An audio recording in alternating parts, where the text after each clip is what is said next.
Hello and welcome to Frame Advisor. This is one of the tools within the ARM Performance Studio suite, which is provided for free to any software engineer who wants to use it.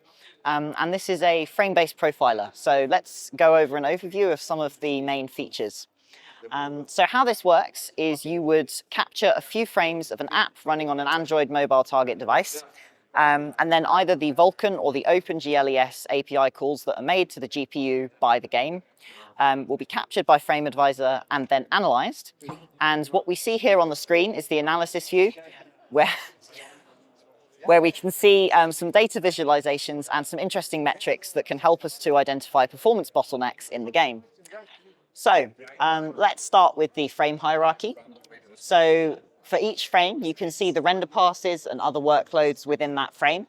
And then within each workload, you can see a list of all the API calls that were made to the GPU. And you can navigate these. And as you click through the navigation, you can see the frame buffers for that draw call displayed here. And this can help you see how your scene has been built up during the rendering pipeline as it runs. And if we look at the mesh view over here, we can actually see the mesh that was drawn that's associated with each render pass. So for example, if I step through from one of the earlier render passes, one of the earlier draw calls, we can see here there's some landscape happening in the background. And then as we step through, we get more landscape. And then eventually later on during the render pass, we see some more complex meshes arising. So for example, here's a window arch that's being rendered somewhere over here. And we also have depth attachments captured as well, not just color. So that's the navigation, the frame buffers view, and the mesh. We also have a render graph, which is a real headline feature. So this is a visualization of the data flow between the different workloads in the frame. So you can see the attachments that are written out to memory and then read back in between different workloads.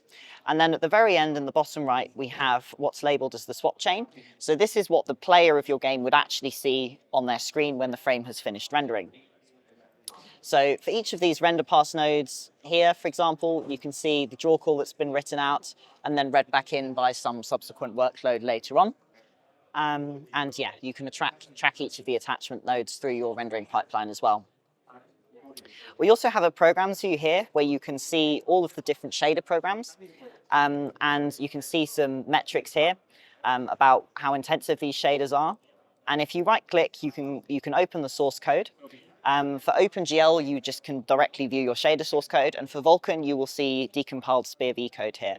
So this can enable you to inspect shader code depending on which shaders are slowest to run. And if you want to sort the table by the different metrics for shader performance, then you can, and to help you to quickly identify any slow-running shaders you may want to go back and optimize.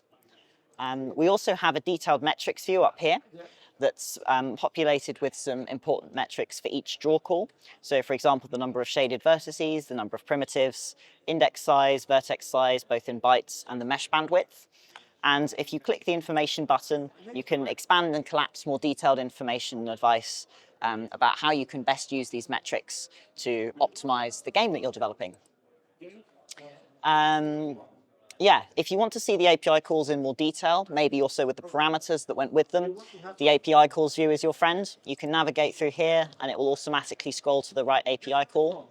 And you can copy rows from the table and export to CSV if you need to, get a handle on what's happening in your frame that way.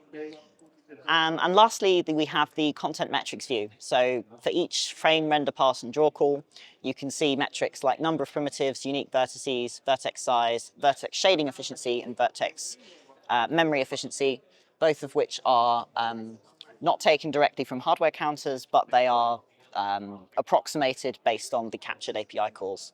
And we've got some highlighting to show you where the bad efficiencies are. And we can again sort the table from best to worst efficiency to kind of focus our analysis and optimization. So that's a quick overview of Frame Advisor. It's downloadable for free within the ARM Performance Studio suite. And if you have a debuggable application you can run on Android, this might be your friend to help you find optimization opportunities.